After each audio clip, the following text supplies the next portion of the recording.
ముఖ్యంగా సిబ్బంది కొరతతోటి మీరు అడిగారు కదా జగన్కి మీరు చాలా మంది ఓటేసి ఉండొచ్చు పోయినసారి మెగా డిఎస్ ను చొక్కా చించుకున్నాను నువ్వు షారుఖ్ ఖాన్ లాగా ఉన్నావు ఒక్కొక్కరికి ఒంటి మీద బలం అస్సలు కొవ్వులు లేకుండా బలంగా ఉన్నారు మీరు కోరుకుంది ఏం కావాలి నీకు ఉపాధి అవకాశాలు కావాలి విద్యా అవకాశాలు కావాలి ఏం కావాలి నీకు మీ అందరికీ ఉపాధి అవకాశాలు కావాలి ఉపాధి అవకాశాలు ఎలా వస్తాయి మద్యం అమ్మేవాడు ఉపాధి అవకాశాలు ఇవ్వగలడా గంజా అమ్మేవాడు ఉపాధి అవకాశాలు ఇవ్వగలడా ఎవడు ఇవ్వగలడు ఉపాధి అవకాశాలు బాధ్యతగా ఉండే ప్రజాప్రతినిధుల కూటమే మనకి బాధ్యతగా మీకు ఉపాధి అవకాశాలు అందించగలదు 30,000 మంది ఆడపిల్లలు తల్లులు ముందు చెప్తా ఉన్నాను 30,000 మంది ఆడపిల్లలు అదృశ్యం అయిపోతే ఒక్క ప్రజాప్రతినిధి మాట్లాడాల వల్లభనేని వంశీ గారిని అడగండి రేపు పొద్దున కనిపిస్తే నమస్కారం చెప్తాను అన్ని చేస్తాను కానీ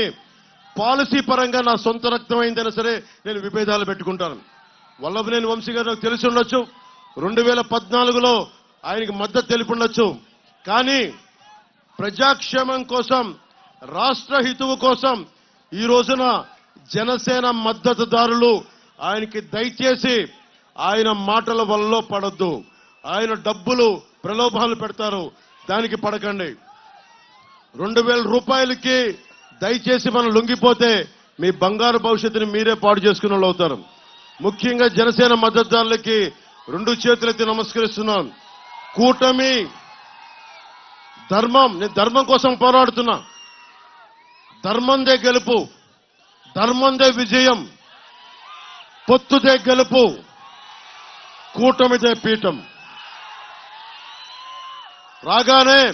మెగా డిఎస్సిని మనకి నోటిఫికేషన్ విడుదల చేస్తాం అలాగే ఎస్ఐ ఉద్యోగాలకు కానీ ఎస్ఐ రిక్రూట్మెంట్ కానీ మనకి కానిస్టేబుల్ రిక్రూట్మెంట్ కానీ జరగల అందరికీ ఉద్యోగులందరికీ కాంట్రిబ్యూటరీ పెన్షన్ స్కీమ్ ని తిరిగి దాన్ని ఎలా తీసుకురావాలి దానికి ప్రత్యామ్నాయ మార్గాలు ఎతికి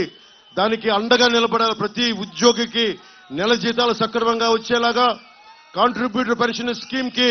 సంవత్సరంలోపు ఒక పరిష్కార మార్గాన్ని కనుక్కుంటామని నేను మీకు మాటిస్తున్నాను గన్నవరం కామ్రేడ్ సుందరయ్య పుచ్చలపల్లి సుందరయ్య మీకు ఎంతమందికి తెలుసో తెలీదు